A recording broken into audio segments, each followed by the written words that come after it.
नमो विष्णुपदाय कृष्णपृष्ठाय भूतले श्रीमते भक्तिवेदांत स्वामी नामने नमस्ते सरस्वती देवी गौरवाणी पचाणे निर्विशेष शून्यवादी पाश्चात्य देशाणे। जय श्री कृष्ण चैतन्य प्रभु नित्यानंद श्री अद्वैत गदाधर शिवासादि गौर भक्तविंद। हरे कृष्ण कृष्ण कृष्ण हरे हरे, हरे राम राम राम हरे हरे।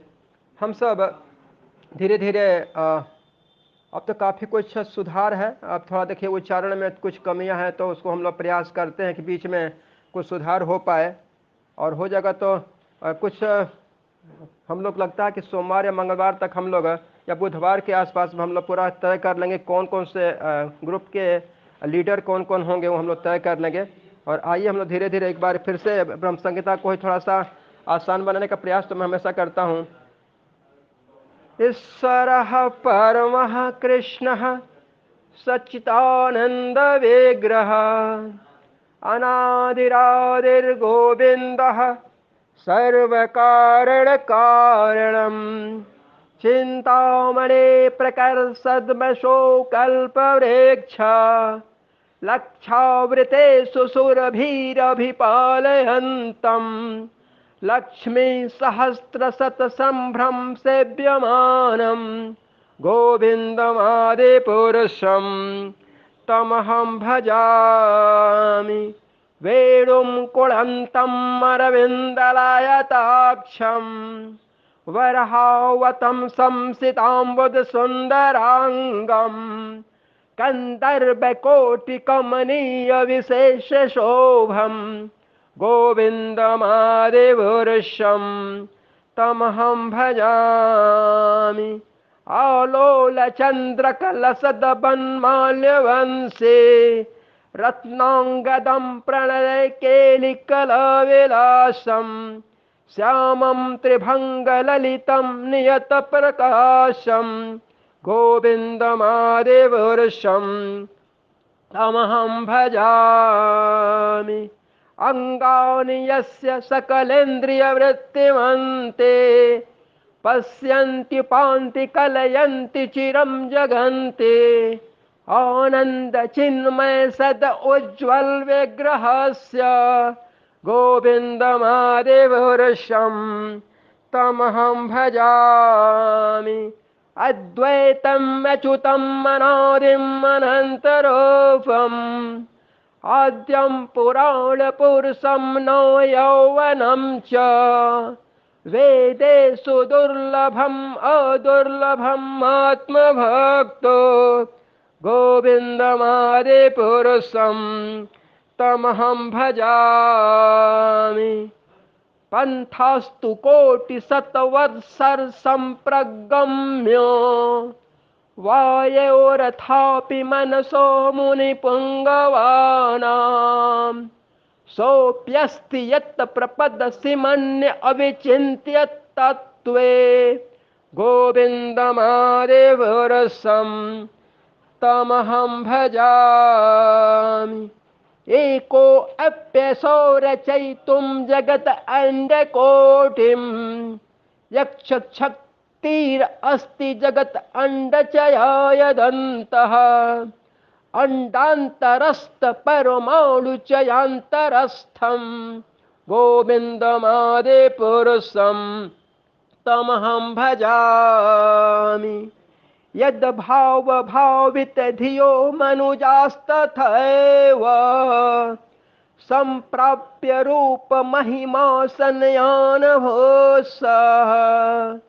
सुक्तैर्यम् एव निगम प्रथितैः स्तुवन्ति गोविन्दमादिपुरुषं तमहं भजामि। आनन्दचिन्मय रस प्रतिभाविताभिस्ताभिरेव निज रूपतया कलाभिः गोलोक एव निवसत्य अखिलात्मभूतो गोविन्दमादिपुरुषं तमहं भजामि। प्रेमाञ्जन चक्षुरीत भक्ति विलोचनेन सन्तः सदैव हृदयेषु विलोकयन्ति यम श्याम सुंदरम अचिंत्य गुणस्वरूपम गोविंदमादिपुरुषम तमहं भजामि। रामादिमूर्तिषु कला नियमेन तिष्ठन् नानावतारम् अकरोद भुवनेषु किन्तु कृष्णः स्वयं सम्भवत परमः पुमानयो गोविन्दमादिपुरुषं तमहं भजामि। यस्य प्रभा प्रभवतो जगत् अंडकोटि कोटिस्व अशेष वसुधाधिविभूतिभिन्नम् तद ब्रह्म निष्कलम् अनन्तम् अशेषभूतं गोविन्दमादिपुरुषं तमहं भजामि। माया हि यस्य जगद अंडशतानि सोते त्रैगुण्य तद विषय वेद वितायमाना सत्त्वावलम्बी पर सत्त्वं विशुद्ध सत्त्वं गोविन्दमादिपुरुषं तमहं भजामि। आनंद चिन्मय रसात्मतया मनः सो यः प्राणिनां प्रतिफलम् स्मरतामुपेत्य लीला इतेन भुवनानि जयत्यजस्त्रं गोविन्दमादिपुरुषं तमहं भजामि। गोलोकनाम्नि निजधाम्नि तले चस्य देवी महेश हरिधाम सुतेषु तेषु ते ते प्रभावनिचया विहिताश्च येन गोविन्दमादिपुरुषं तमहं भजामि। सृष्टि स्थिति प्रलय साधन शक्तिरेका छायेव यस्य भुवनानि बिभर्ति दुर्गा इच्छानुरूपम् अपि यस्य चेष्टते सा गोविन्दमादिपुरुषं तमहं भजामि। क्षीरं यथा दधि विकार विशेषयोगात् संजायते न हि ततः पृथक् अस्ति हेतोः यः सम्पुताम् अपि तथा समुपैति कार्यात् गोविन्दमादिपुरुषं तमहं भजामि। दीपाचिरेव हि दशान्तरम् अभुपेत्य दीपायते विवृत हेतु समानधर्मा यस्तादृगेव हि च विष्णुतया विभाति गोविन्दमादिपुरुषं तमहं भजामि। यः कर्णावजले भजति यस्मयोगा निद्राम अनंत जगद अंडसरोमकूपः आधार शक्तिम् अवलंब्य पराम स्वमूर्तिं गोविन्दमादिपुरुषं तमहं भजामि। यस् एकनिःश्वसितकालम् अथावलम्ब्य जीवन्ति लोमबिलजा जगद अंडनाथः विश्वोरमहानस इह यस्य कलाविशेषो गोविन्दमादिपुरुषं तमहं भजामि।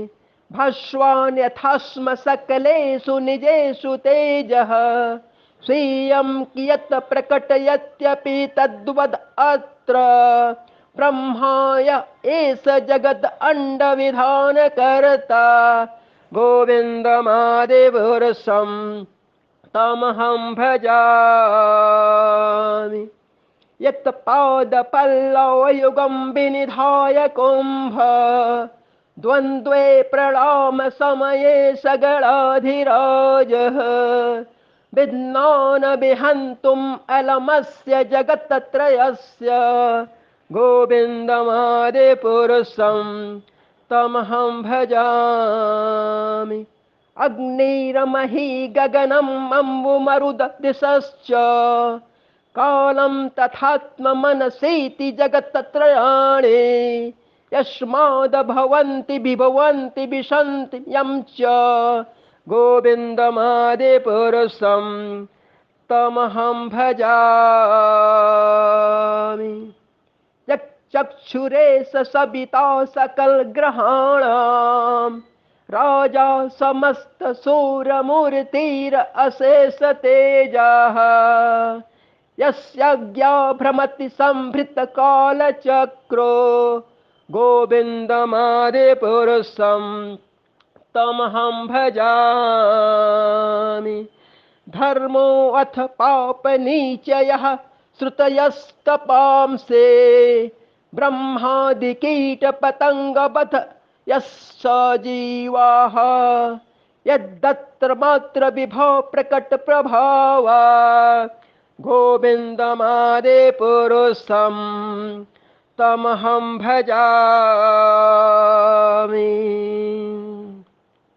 इस प्रकार से हम लोग दो श्लोकों का सब लेकर के हम लोग का यहाँ तक अध्ययन करेंगे। जैसा कि मैं देख रहा था संभवतः 10:15 का एक टारगेट दिमाग में था, लगभग वही हुआ है। तो हम लोग भी सबका काफ़ी ठीक चल रहा है बिल्कुल। हम लोग देखिए कुछ कुछ शब्दों को तो मैं ध्यान से देख रहा था। देखिए अभ्यास करना होगा, बाकी तो आज कुछ हम लोग जब अध्ययन करते हैं तो जैसे कुछ माताजी लोगों का, जैसे अनिता माताजी का बिल्कुल पाठन जैसा लग रहा था। तो हम सबको थोड़ा सा देखिए दूसरे भक्तों के साथ हम अभ्यास करेंगे तभी हो पाएगा। देखिए कुछ कितना अच्छा, आप अनिता माताजी 2 को देख लीजिए, कितना ज़बरदस्त उनका अच्छा हुआ है। प्रीति माताजी को बहुत अच्छा हो रहा है। तो कुछ हम लोग को देखिए हमें सबको पता है कि सभी सुपर नहीं होंगे, लेकिन कम से कम हम लोग 8 ऐसे भक्त जो बिल्कुल सुपर रहेंगे। और देखिए प्रीति माता जी का भी काफ़ी सुधार हुआ है आज। अरे उनका सुधार हुआ। पद्मिनी माता जी का काफ़ी जो समय काफ़ी ज़्यादा कम लग रहा था, वो भी काफ़ी एडजस्टमेंट हुआ है आज। तो सब अच्छा हो जाएगा। धीरे से हम जब प्रयास करेंगे तो इस देखिए एक प्रैक्टिस करिए, सीधे सीधे समझिए कि हमको एक श्लोक में हमें 23 सेकंड के आसपास, 23.5 सेकंड मान के चलिए, और हर लाइन पर 4 सेकंड ऐसे मान के चलिए, हर लाइन पर 4 सेकंड। तो अपने आप इसको प्रैक्टिस में लाएंगे तो अपने आप देखिए खोज करनी पड़ेगी हमें कितने में हो पा रहा है, कितना। तो शब्दों का उतार चढ़ाव और बिल्कुल समन्वय सारे श्लोकों में ये चलना चाहिए। ये नहीं कि हम पहले तेज हो गए बाद में स्लो हो गए, या तेज हो गए बीच में। तो वो भी थोड़ा सा हम लोग के साथ हमें कुछ भक्तों में भी हो रहा है, स्लो रहे हैं फिर तेज हो जाते हैं फिर स्लो होते हैं। तो एक समोता आ जाएगा, दिक्कत नहीं। हम 2 श्लोक बच रहे हैं और कल हम लोग या तो सुबह का हम लोग इसको छोड़ देते हैं, क्योंकि शाम को तो माताओं को करना है। तो हम लोग सुबह हम लोग जो ब्रह्म संहिता या जो भी हम लोग इसको रोक देंगे, क्योंकि शाम को सबको प्रैक्टिस करनी है और पूरे श्लोक सबको करना है। देखिए हम लोग अचानक वहाँ पर्ची देखिए सबके सामने पर्ची वहाँ पर निकलेगी कि 1 से 13 किसको करना है, 13 से 26 किसको करना है, कौन किस ग्रुप में रहेगा वहाँ भी पर्ची निकालेंगे। वहाँ पर लॉटरी सिस्टम रहेगा बिल्कुल एकदम, कहीं से कोई ये नहीं कि किनको कहाँ हो सकता है कि सब धीमा एक में चले जाए, हो सकता है तेज में चले जाए, कोई बात नहीं, वहाँ देखा जाएगा। तो हम लोग अभ्यास करेंगे तो बिल्कुल सही होगा, कोई दिक्कत नहीं। हम लोग अचानक जब इस तरह से करेंगे तभी सेट हो जाएगा। अभी कोई चिंता करने की आवश्यकता नहीं है, काफ़ी अच्छा ही हो रहा है, होगा ही। अपने पास बहुत समय है, बस शब्दों का जो भाव है वो स्पष्ट होना चाहिए। तो क्योंकि उसको भी छोड़ देते हैं, हम इस पर डिस्कस नहीं करते हैं। हम लोग फिर सोमवार को फिर हम जो शब्दों पर कहा उसको डिटेल, गान को छोड़कर डिटेल कहाँ कहाँ है उसको हम लोग करेंगे। आइए हम लोग सीधे अपने तात्पर्य मेन विषय पर आते हैं।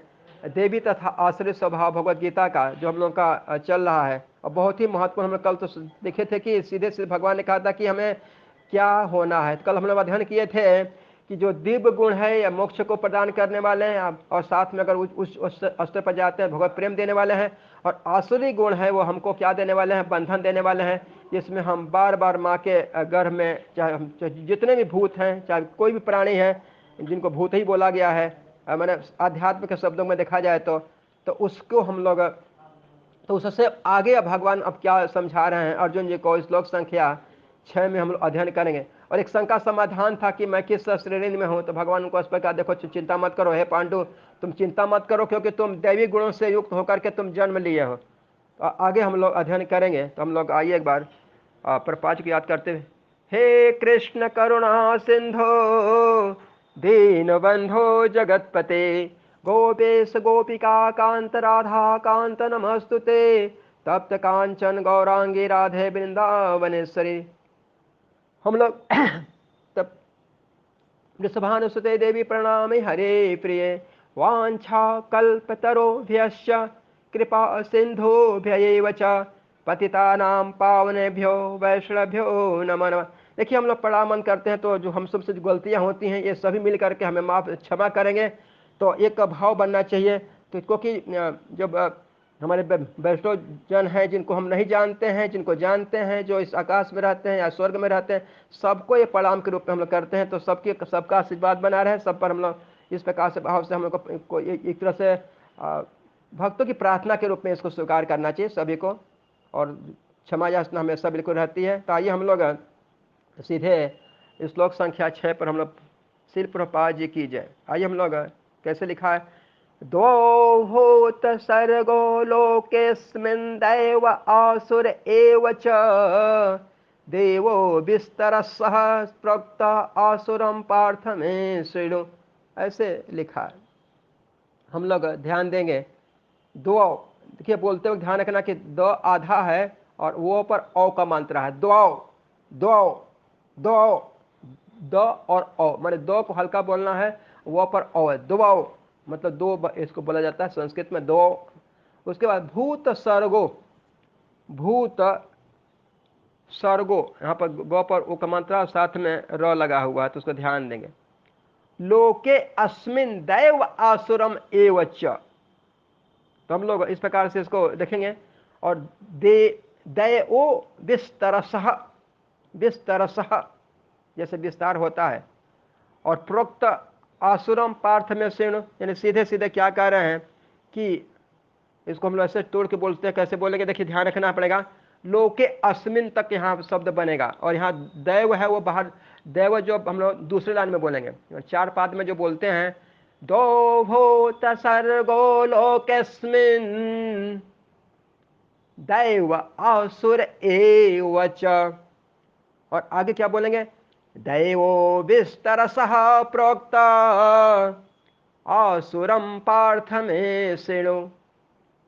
देखो समझ गए हम लोग। दो भूत सर्गो लोके अस्मिन दैव आसुर एव च दैवो विस्तरसः प्रोक्त विस्तरसः प्रोक्त आसुर पार्थ में शृणु। तो हम लोग को प्रोक्त तक देवो विस्तरसः प्रोक्त तीसरी बार बोलेंगे और चौथी बार चौथे पाद में जब बोलेंगे आसुरम पार्थ में श्रेणु। आइए हम लोग इस पर अनुवाद में यहाँ पर देखिए पुनः पार्थ बोल रहे हैं हे पिता पुत्र। अब समझा रहे हैं कि किस प्रकार के जो अब स्वभाव पर आ रहे हैं, किस प्रकार के स्वभाव के लोग रहते हैं, उनका विस्तार किस प्रकार से होता है, किस प्रकार से कर रहे हैं। तो कह रहे हैं कि हे पिता पुत्र, इस संसार में सृजित प्राणी दो प्रकार के हैं, देवी तथा आसुरी। मैं पहले ही विस्तार से तुम्हें दैवी गुण बतला चुका हूं, अब मुझसे आसुरी गुणों के विषय में सुनो। यानी हम लोग जब प्रारंभ किए थे श्लोक संख्या 1 से लेकर के 3 तक, तो भगवान ने वहाँ पर हम लोग दैवी संपत्ति को बताया था। यानी वो दैवी जो स्वभाव था उसको बताया था, जिसमें अभियम से लेकर के नाती मान्यता तक की बात हुई थी। और उन्होंने कहा कि भगवान ने कहा कि देखो मैं तुमको विस्तार से उसके बारे में बता चुका हूँ, अब मैं तुमसे आसुरी गुणों के विषय में बताऊंगा। तो इस तात्पर्य में हम लोग का अध्ययन हम लोग करते हैं। अब क्या कहने हुए श्रील प्रभुपाद जी की हरे कृष्णा कृष्णा कृष्णा हरे हरे, हरे राम हरे राम। देखिए सीधा सा भगवान यहाँ पर स्पष्ट रूप से अगर देखा जाए तो ये बात तो अर्जुन को कह रहे हैं, लेकिन हम सभी प्राणी मात्र के लिए, यानी हम सबको भगवान समझा रहे हैं। क्या कह रहे हैं कि देखो लोके अस्मिन, इसका देखिए लोके अस्मिन का मतलब इस संसार में दो भूत सर्गो। देखिए यहाँ पर जब भूत सर्गो की बात आती है तो सीधे इसमें सब कुछ आ गया। इसमें देवता भी आ गए, असुर भी आ गए, राक्षस भी आ गए, भूत भी आ गए, पिशाच भी आ गए, सारे प्राणी, ये पशु पक्षी, कीड़े मकोड़े, यहाँ तक कि वृक्ष भी आ गए, फूल पत्तियाँ भी आ गई, यहाँ तक कि पर्वत भी आ गए, अस्थावर से लेकर जंगमम तक, जो चलने वाले, हिलने डुलने वाले या स्थिर रहने वाले, ये भूत में सब कुछ आ जाता है।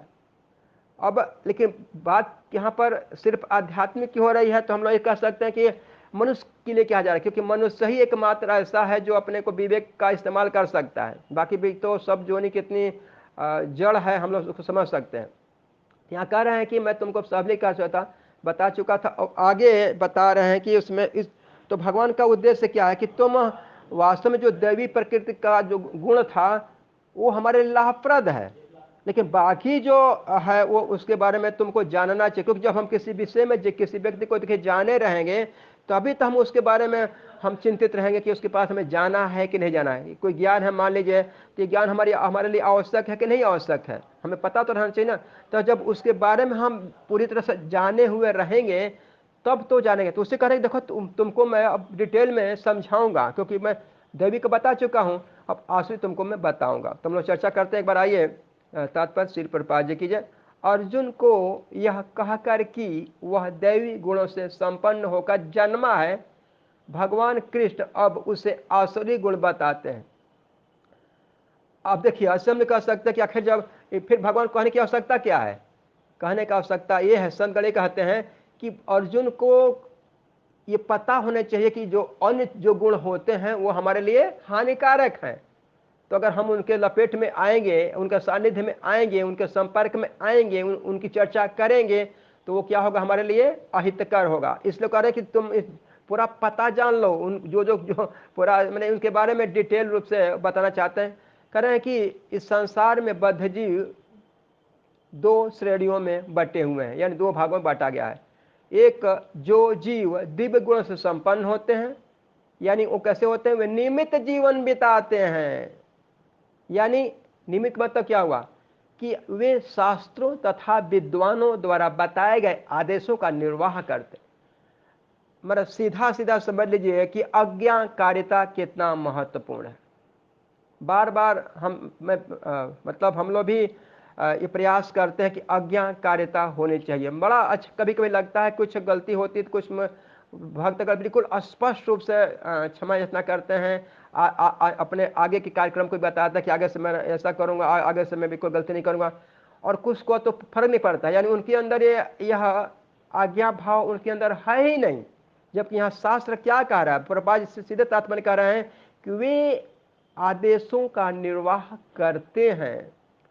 और आगे क्या कह रहे हैं कि मनुष्य को चाहिए कि प्रमाणिक शास्त्रों के अनुसार ही कर्तव्य निभाए। यानी सीधे सीधे क्या हो गया कि हम कूप मंडूक सिद्धांत बना करके अरे ऐसा भगवान कहे वैसा, तो यहाँ नहीं होने वाला है। यहाँ सीधे कहना है कि हे पार्थ, दो प्रकार की भू सृष्टि है, जबकि तो एक कौन हो गई? देवी वाली हो गई और एक आसुरी वाली हो गई। मैंने देवी प्रकृति के बारे में बता भी चुके हैं, और कह रहे हैं कि देवी प्रकृति का वर्णन जो हो चुका उसमें कह रहे थे कि उसका मैं विस्तार से बताया था, और तो तुम्हारे अंदर है। लेकिन जो दुर्गुण जो हम देखिए कह रहे हैं कि उसके बारे में तो बताऊंगा, तो उससे जब हम अवगत होंगे तो क्या रहेंगे?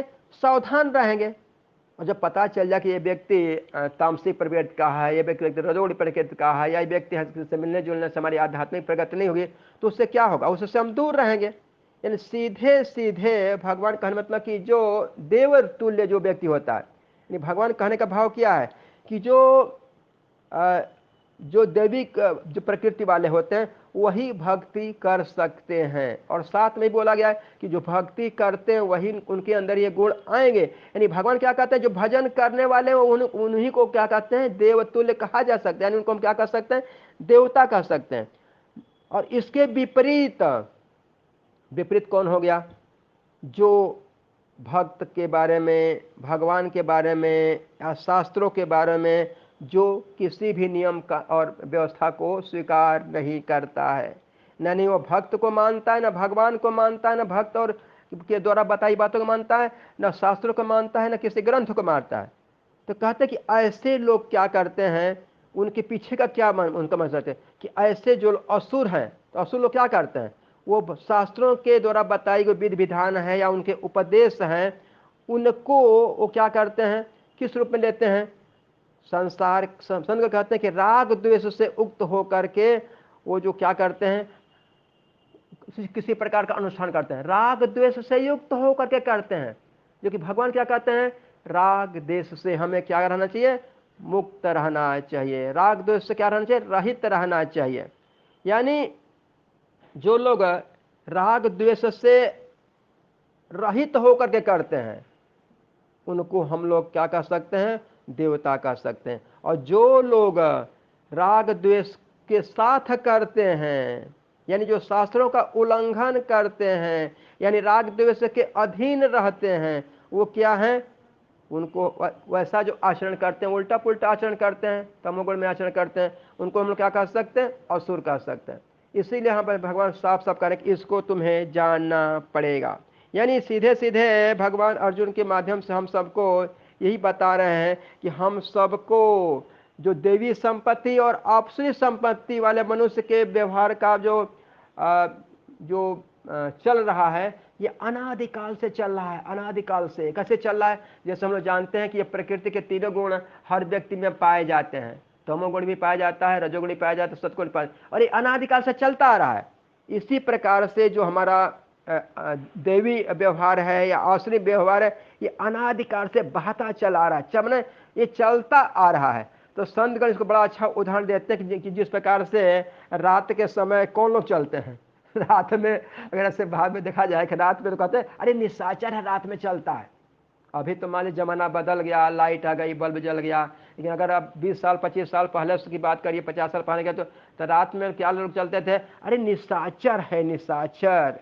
यानी लोग जो रात माने निस माने रात, तो ऐसे लोग, और कहते हैं कि जो लोग दिन में चलते हैं, यानी जो दिन में के चलते हैं, यानी जो वो वास्तव में कौन है, मनुष्य हैं।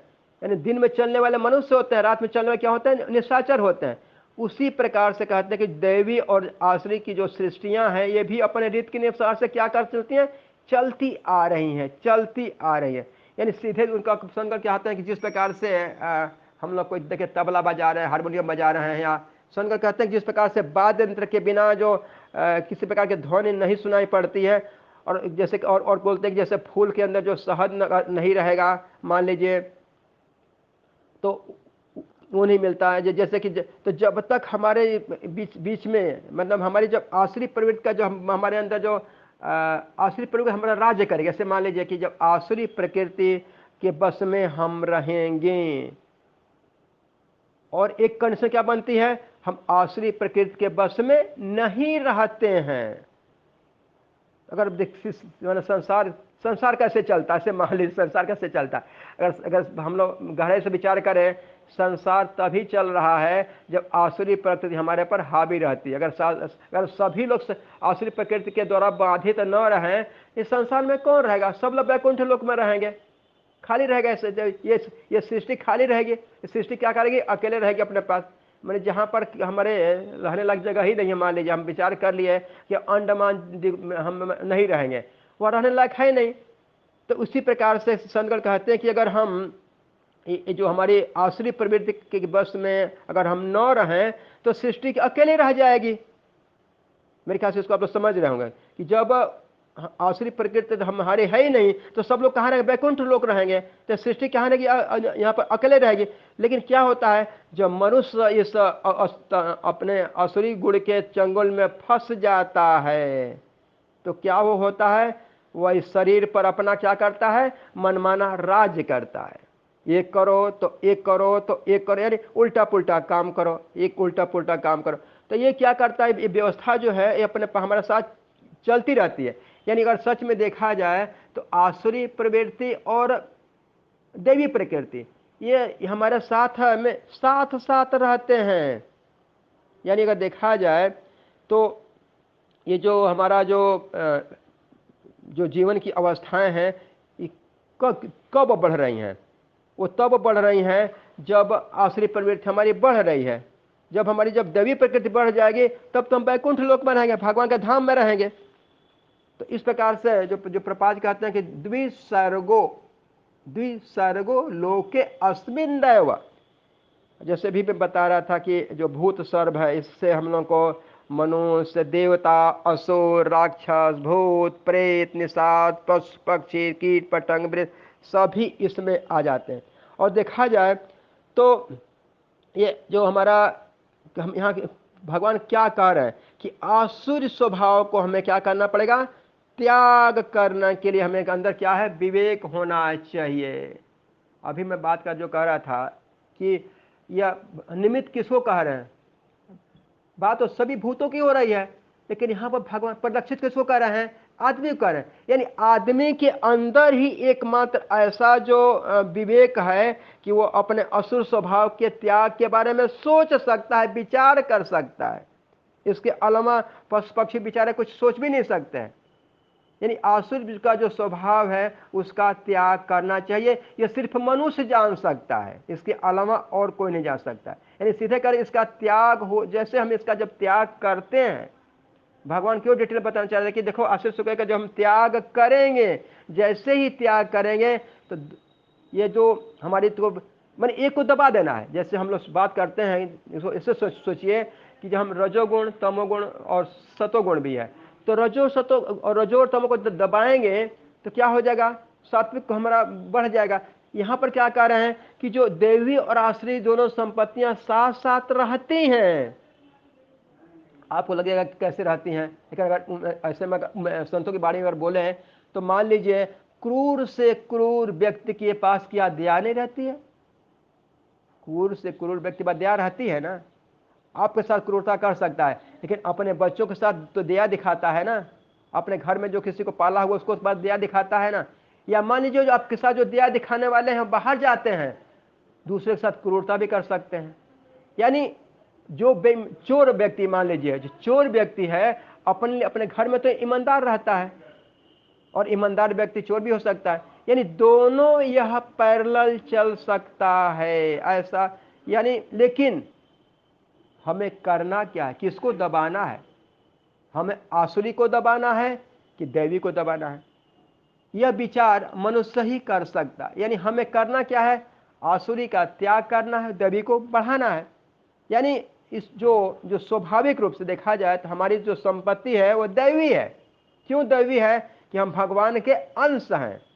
यानी जब भगवान जीवात्मा या हम प्राणी जो जीव के पास जब ईश्वर के अंश हैं, यानी उसके अंदर दैवीय संपत्ति स्वतः आएगी, स्वाभाविक रूप से आएगी, यानी रहेगी ही रहेगी।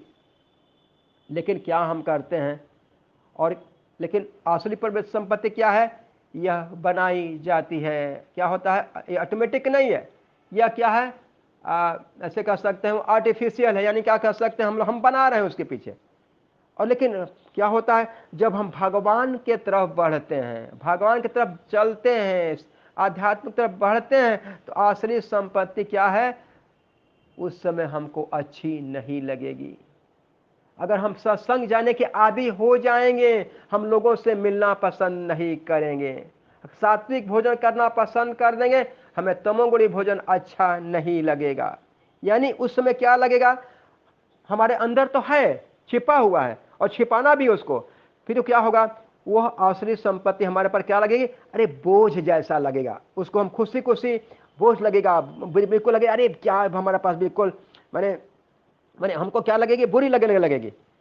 लेकिन जब हम भगवान के साथ में, जब भजन के साथ उसको हम अपने को लगाएंगे तो क्या हो जाएगा, तो सात्विक लक्षण हमारे पास आने लगेंगे। और उल्टा अगर हम करते हैं, अगर उनको हमारी जो प्रवृत्तियां हैं उन प्रवृत्तियों को हम कंटिन्यू कर दिए, अगर मान लीजिए आसुरी प्रवृत्ति हमारे पास में है और उसको हम कंटिन्यू करते जाएंगे, अरे आज छोड़ देते हैं कल देखते हैं, फिर कल क्या हो जाएगा, अरे अच्छा आज क्या बिगड़ जाएगा, अभी जीवन बहुत बड़ा हुआ है कल देख लेते हैं। तो क्या हो जाएगा, इससे करने से क्या होगा, हमारी जो प्रवृत्ति है वो बदलती चली जाएगी, और क्या हो जाएगा, आसुरी प्रवृत्ति हम पर क्या हो जाएगा, हावी हो जाएगा। अगर हम विचार करें तो हम सब सोचेंगे कि चिंतन, सोच, विचार, प्रवृत्ति की भूमिका कितनी महत्वपूर्ण है। यानी अगर भाव में, अगर जैसे इसको प्रैक्टिस में हम लोग लें कि मान लीजिए अगर मैं अपनी बात में ऐसे बात मैंने बोल रहा हूँ, अगर मान लीजिए मैं सच्चा व्यक्ति हूँ, मतलब सबकी बात हो रही है, मैं सच्चा व्यक्ति हूँ, तो जब सच्चा व्यक्ति हूँ तो मैं क्या प्रयास करूंगा? सच्चा बोलने का मैं प्रयास करूंगा, सत्यनिष्ठ रहने का प्रयास करूंगा, और प्रयास ये करूंगा कि मैं सच्चा बना ही रहूं। उस परिस्थिति में क्या होगा? मेरी वाणी से, मेरे कर्मों में क्या दिखाई देगी? सत्यता ही दिखाई देगी। और मान लीजिए आपने कहा कि नहीं, मैं तो संसारी व्यक्ति हूं, मैं जीवात्मा नहीं हूं, मैं भगवान का अंश नहीं हूं, तो उस समय फिर क्या हो जाएगा? तो उस समय क्या होगा? उल्टा। उसमें क्या होगा? मैं संसारी व्यक्ति हूं, तो मुझे क्या चाहिए? धन चाहिए। मुझे क्या चाहिए? क्योंकि मैं भयभीत हूं कि मेरा धन कोई ले नहीं लेगा, फिर मैं क्या करूंगा? संचय की बात करूंगा। यानी संसारी व्यक्ति क्या करता है? एक तो चिंतित भी होता है और संग्रह करने की भूमिका अदा करता है, यानी संग्रह करना चाहता है। यानी वो क्या सोचता है? मेरा संग्रह करना, मेरे परिवार के लिए संग्रह करना, यह क्या है? मेरा कर्तव्य है। फिर वो क्या करेगा? अब उसके मन में विचार आएगा कि मुझे तो धन एकत्रित करना है। यानी धन एकत्रित करने के लिए क्या वो करेगा? उसकी चिंता होगी, धन कैसे आएगा, धन कैसे होगा। फिर वो क्या करेगा? जैसे हम लोग पीछे के शब्दों पर आए थे, जमाखोरी करेगा, झूठ बोलेगा, कपट करेगा, बेईमानी करेगा। यानी जो मार्ग वो जैसा तैयार करेगा उसी के अनुसार अपने क्या करेगा? प्रवृत्ति को बना देगा। यानी क्या हो जाएगा? वह संसारी हूं, तो क्या हो जाएगा? वो संसारी हूं, तो ये क्या हो जाएगा? उसकी दृढ़ता और बढ़ती चली जाएगी। तो ये दृढ़ता उसकी क्रमशः बढ़ती ही जाएगी, बढ़ती ही जाएगी। उसी प्रकार से अगर मान लीजिए हम हमारे अंदर जो भाव आता है, एक सद्भाव का आता है, एक दुर्भाव का आता है। सद्भाव, अगर अगर हम देखें सद्भाव का मतलब क्या हुआ?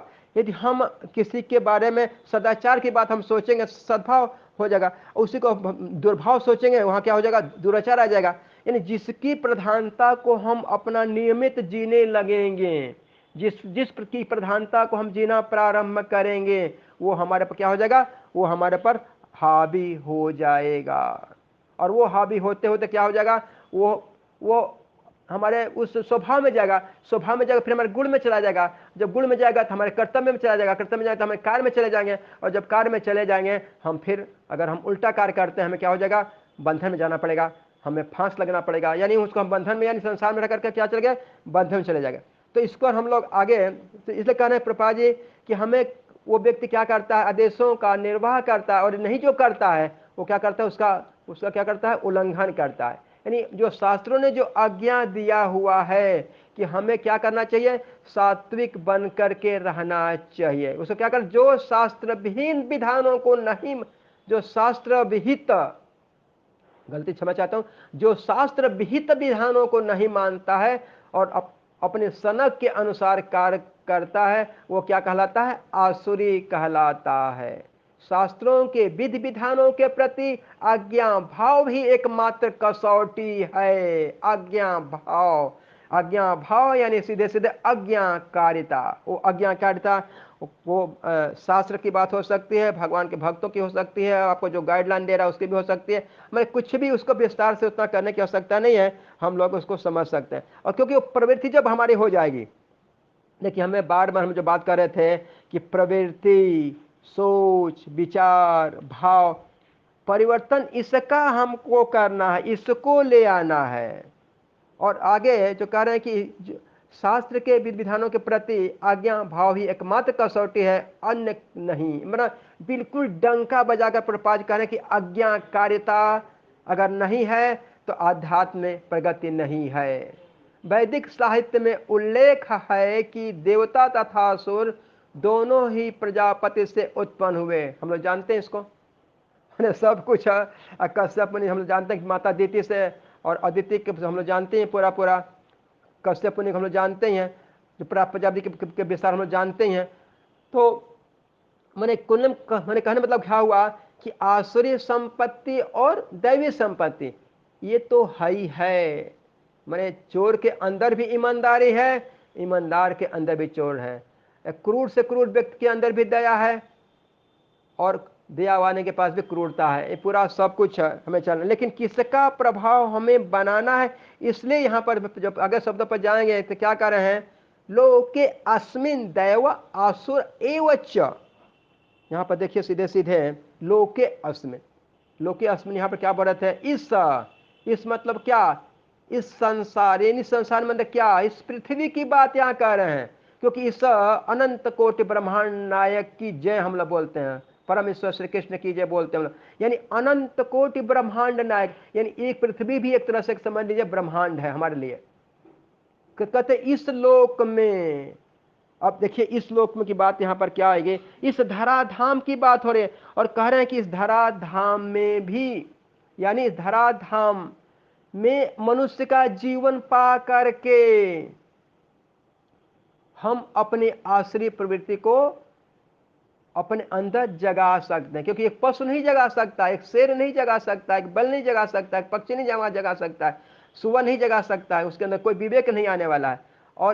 और कह रहे हैं कि देवता भी नहीं कर सकते हैं, भूत भी नहीं कर सकते हैं। यानी कौन कर सकते हैं? जो इस पृथ्वी लोक पर रहते हैं वही कर सकते हैं। यानी देवता भी इस संपत्ति से, यानी इस ऐसे कर सकते हैं कि देवता को भी इस यहाँ पर अधिकार नहीं मिला हुआ। अधिकार किसको मिला हुआ है? लोके अस्मिन दैव, यानी जो इस संसार में इस पृथ्वी पर रहता है वो कौन, और वो भी कौन रहता है? मनुष्य रहता है। रहते तो सब हैं, लेकिन इस मनुष्य के अलावा किसी के अंदर कोई विवेक नहीं है कि अपने आश्रित प्रवृत्ति को छोड़ सके। वो छोड़ने की बात नहीं है, उसके अंदर ये विचार ही नहीं आएगा, उसके पास ये विचार ही नहीं आएगा कि मुझे क्या करना चाहिए। बस उसको आप एक रोटी खिलाइए और 4 लाठी भी मार देंगे तो कुत्ता आपके पास फिर आ जाएगा। ये नहीं सोचा अरे कि हम तो मार दिया, आप क्यों हम जाएंगे। गधा देखिए, रोज उसको आप, एक खच्चर देखिए, उसका जो मालिक होता है, या घोड़े पर चलने वाले देख लीजिए, बैल को देख लीजिए, कितना हम लोग उसको यानी उसको रगड़ रगड़ कर काम करते हैं। उसको कितना, कभी कभी सड़क पर देखते होंगे कि इतना बोझ लदा रहता है, बैल अपना चल नहीं पा रहा है, फिर भी वो जो हाँकने वाला रहता है मारता रहता है। वो कुछ कर भी नहीं सकता है, उसके अंदर विवेक है नहीं, सोच ही नहीं सकता है वो। हाँ बस भोजन दे दिया, अब खुश हो जाएगा, चल देगा वो।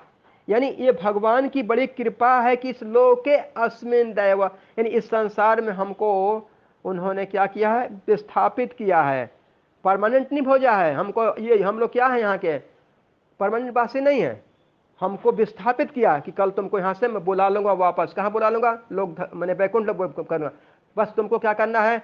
वैकुंठ लोग आने की अपनी क्या बनाओ? योग्यता बना लो, अपनी प्रवृत्ति को बदल लो। यानी तुम्हारे अंदर क्या हो जाए? सद्भाव की प्रधानता आ जाए, दुर्भाव की प्रधानता समाप्त हो जाए। यानी सीधे यहाँ पर बात करें कि उस पॉइंट द्वारा की विशेष कृपा भगवान की यह है कि मुझे क्या मिला हुआ है? ये भौतिक शरीर, यानी मनुष्य शरीर मिला हुआ है। और यही करें, वो भी क्या भाग्य है कि लोके अस्मिन, इस धराधाम पर आने का अवसर मिला हुआ है, यानी इस पृथ्वी पर आने का अवसर मिला है। देवता कुछ नहीं कर सकते। सबको याद होगा कि देवतागण एक बार आए, जब सुखदेव गोस्वामी जी परीक्षित महाराज को बता रहे थे, मतलब भागवतम का ज्ञान दे रहे थे, वो उस कथा को सुना रहे थे, तो देवतागण को बहुत ईर्ष्या हुई। और देवतागण अपना पूरा अमृत लेकर के आए थे कि आप महाराज श्री, आप उनको तो जीवन चाहिए, ये अमृत उनको दे दीजिए, कथा हम लोग को सुना दीजिए। यानी इस धरा धाम पर ही कथा सुनने का अधिकार भी हम सबको है, और अपने जीवन को सुधारने का अधिकार भी है, कर्तव्य भी है, और भगवान की इच्छा भी है। भगवान चाहते भी हैं कि जो तुम गए हुए हो, तुम मेरे पास जल्दी से जल्दी चले आओ। यानी वो कैसे होगा? हम लोग बार बार उसको हम लोग कहते भी रहते हैं, जानते भी रहते हैं, समझते रहते हैं। तो हम सबका कर्तव्य क्या है कि हम लोग जो भगवान इस जो अब समझाएंगे आगे कि हमें किस प्रकार से अपने को परिवर्तित होना है, उस पर हम लोग आगे विचार करेंगे। और आगे कह रहे हैं कि वैदिक साहित्य में उल्लेख देवता तथा असुर दोनों की ही प्रजापति से उत्पन्न हुए हैं। अंतर इतना ही है कि एक श्रेणी के लोग वैदिक आदेशों को मानते हैं और दूसरे नहीं मानते हैं। यानी देवतागण मानते हैं, और इस संसार देखिए दो पक्ष भी हो सकता है। यानी जो सीधे जो मानता है वो देवता है, जो नहीं मानता असुर है, भले वो मनुष्य की ही क्यों ना हो। इससे हम लोग साफ साफ ऐसे हम लोग समझ सकते हैं कि मानने वाले देव हैं और नहीं मानने वाले असुर हैं। बिल्कुल सीधा सीधा प्रभुपाद जी अपने तात्पर्य में इसको स्पष्ट कर रहे हैं। यानी भले एक ही घर में 2 लोग हैं, एक ही माँ बाप से सबका जन्म हुआ, शरीर का जन्म हुआ मान लीजिए, तो उसमें जो नियम, मतलब जो ऐसे समझिए कि संसार में भी हम अपने जो नियम कानून का पालन करते हैं, हमें सरकार उसको क्षमा, मतलब उसको प्रसन्न रखती है, खुश रखती है। जो नहीं मानते हैं उनको क्या करती है, दंडित करती है। तो उसी प्रकार से ये प्रकृति है, क्या करती है, हमें बार बार जन्म देती है, हमें बार बार यहाँ से उठाती है, पानी में डुबाती है, पानी से निकालती है, पानी डुबाती है, पानी से निकालती है। मैंने कभी डुबाना कभी निकालना, कभी डुबाना कभी निकालना। यानी हम क्या कर, डूब रहे हैं तो दुख हो, मैंने कभी सुख कभी दुख, कभी सुख कभी दुख। तो इस प्रकार से क्रम चलता रहता है हम लोग। इसलिए हम सबको आगे, अब अर्जुन जी को भगवान बताएंगे, आगे हम लोग चर्चा करेंगे। और एक बार हम लोग श्लोक पर आते हैं। द्वौ भूत सर्गो लोकेस्मिन् दैव असुर एव च दैवो विस्तरसः प्रोक्त असुरम पार्थ में शृणु। मैंने बिल्कुल कह रहा है कि सुनो, मेरे को सावधान होकर के तुमको सुनना है, समझना है, ताकि उस जो बातें जितनी भगवान बताएंगे, असुरी जो स्वभाव के क्या क्या लक्षण हैं, आगे हम लोग इसका अध्ययन करेंगे। और एक बार सभी से प्रार्थना है कि हम लोग कल हम लोग छोड़ देंगे हम लोग, क्योंकि शाम को ब्रह्म संगीता करनी है और 2 ग्रुप बनेगा, जैसा बताया भी गया है, हिंट भी कर दे रहा हूँ कि 8 लोग एक साथ, 8 लोग एक साथ। लेकिन कौन, हम लोग वही तय करेंगे कौन किस ग्रुप में रहेगा, किसको क्या गाना है, किसको कौन सा पाठन करना है, उस पर हम लोग विचार करेंगे। और आगे हम लोग संक्षेप में सबसे हम लोग कोशिश करें कि कम से कम शब्दों की गलती तो अब ना हो, क्योंकि बिल्कुल। और टाइम सेट भी देखिए 10 मिनट 15 सेकंड में लगभग आज भी मेरा उसी के आसपास हुआ है। तो हम लोग 2 श्लोक और बचेंगे, तो हम लोग थोड़ा सा, मैंने 11 मिनट के अंदर हम लोग को पूरा जो पूरे श्लोक, अभी 2 बचे हैं, अभी 2 बचे, उनको पूरा लेकर की बात मैं कह रहा हूँ कि हम लोग 11 मिनट के अंदर हम लोग रखें, मतलब 10:15 से लेकर के 11 मिनट के बीच में हम लोग टारगेट बना लेंगे, अभी हम लोग तय कर लेंगे उस पर। लेकिन सबका माइंड सेट हो जाना चाहिए कि हमें यहाँ तक पहुँचना है काफ़ी। तो क्योंकि देखिए हमको लगता है कि भक्तगण आपस में श्रवण नहीं करते हैं, श्रवण, क्योंकि कुछ जो लोग अब तो नाम बताना, क्योंकि जब आगे बहुत समय कम है तो हम लोग उसको अब नाम पता कि भाई किसको किस श्रेणी में रखा जा रहा है। तो उसको 4 की श्रेणी रहेगी, 4 में से 2 तेज रहेंगे, 2 स्लो रहेंगे, तो वो भी विचार करना पड़ेगा। लेकिन सब तेज हो जाए तो और अच्छी बात है। तो मैं तो ही चाहता हूँ, लेकिन अब थोड़ा सा लोग जो धीमे हैं थोड़ा तेज चलना पड़ेगा। तेज चलने का मतलब कि उनको प्रैक्टिस तेज करनी पड़ेगी, अधिक प्रैक्टिस करना पड़ेगी, ऐसा हम विचार करें। आइए एक बार, हरे कृष्ण कृष्ण कृष्ण हरे हरे, हरे राम राम राम हरे हरे। समस्त वेदों के साथ भगवान श्रीमद् भगवद गीता की जय, श्री प्रभुपाद जी की जय, सभी भक्तों की जय।